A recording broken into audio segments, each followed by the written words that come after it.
ഇവിടെ ഒരു class teacher staff റൂമിൽ ഇരുന്ന് തന്റെ സ്റ്റുഡൻസിന്റെ എക്സാം പേപ്പർ നോക്കാണ്. അപ്പോൾ അദ്ദേഹത്തിന്റെ കണ്ണിൽ പെട്ടെന്നൊരു കാര്യം മുടക്കുന്നു. അതായത് ഇപ്പൊ നോക്കുന്ന എക്സാം പേപ്പറിൽ മൊത്തം 20 എണ്ണമേ ഉള്ളൂ. പക്ഷെ ക്ലാസ്സിലാണെങ്കിൽ 21 സ്റ്റുഡൻസും ഉണ്ട്. അങ്ങനെ ആ സാർ ക്ലാസ്സിൽ നിന്നിരുന്ന ടീച്ചറിനെ വിളിച്ച് കാര്യം തിരക്കുന്നു. അപ്പോൾ ടീച്ചറും ഞാൻ എല്ലാവരുടെ കയ്യിൽ നിന്നും പേപ്പർ വാങ്ങിയതാണ് എന്ന കാര്യം പറയുന്നു. പെട്ടെന്ന് തന്നെ അവിടുത്തെ കറണ്ടും പോകുന്നു. പുറത്തൊക്കെ എന്തോ ശബ്ദം കേൾക്കുകയും ചെയ്യുന്നു. അങ്ങനെ അദ്ദേഹം പുറത്തിറങ്ങി നോക്കുമ്പോൾ എന്തൊക്കെയോ ഒരു വശപ്പിശക്. പക്ഷെ ഈ സമയം അവിടുത്തെ ക്ലാസ് റൂമിൽ കുറച്ച് പിള്ളേരിരുന്ന് ഓജോ ബോർഡ് പോലുള്ള ഒരു സംഭവം കളിക്കാണ്. പെട്ടെന്ന് തന്നെ അവിടെ ചില കാര്യങ്ങളൊക്കെ നടന്ന് ഇവരെല്ലാം പേടിച്ചിറങ്ങി ഓടുന്നു. ചെന്ന് നോക്കുമ്പോൾ ഇവരുടെ സാർ അവിടെ ബോധമില്ലാണ്ട് കിടക്കാണ്.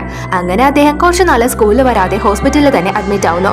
പിന്നീട് കുറച്ചു നാൾ കഴിഞ്ഞ് അദ്ദേഹം വരുന്ന സമയത്ത് അന്ന് എക്സാം ഹാളിൽ നിന്ന് ടീച്ചറിനോട് ആ സ്റ്റുഡന്റിന്റെ എക്സാം പേപ്പർ കിട്ടിയില്ലല്ലോ എന്ന കാര്യം ചോദിക്കുന്നു. പക്ഷെ ആ സാർ പറയുന്ന സ്റ്റുഡന്റിന്റെ കാര്യം ഈ ടീച്ചർ കേട്ടിട്ട് പോലുമില്ല. സത്യത്തിൽ 20 സ്റ്റുഡൻസേ ആ ക്ലാസ്സിലുള്ളൂ. ഈ പറയുന്ന 21ാമൻ ആ ക്ലാസ്സിലെ ഗോസ്റ്റ് ആണ്. അവനാണെങ്കിൽ 10 വർഷം മുന്നേ ഈ ടീച്ചേഴ്സിന്റെ തന്നെ ക്ലാസ്മേറ്റ് ആയിരുന്നു.